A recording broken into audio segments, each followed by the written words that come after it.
وطن ای میری وطن حلب درکت یا میدان وره لی وره میدان کی برخ کی بران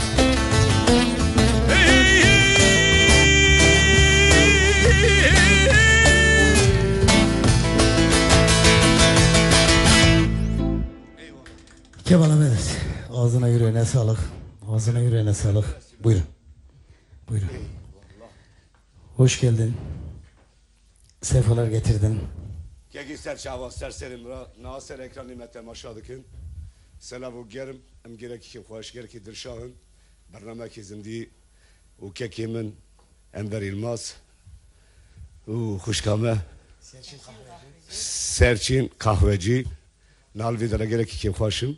Şu an ekranı başında bizi isteyen, kalbi her saniye barış için atan, yüreği güzel olan bütün insanlara selam olsun. Hepinize hoş geldiniz, şeref verdiniz, baş göz üstüne geldiniz. Sen de bize şeref verdin, sefalar getirdin. Arkadaşlar, bugün artık geçen hafta bizim 1. programımızdı. İkimiz yalnızdık, partnerimle beraber. Bundan sonra her hafta bir konumuz olacak. Programımız güzel olacak.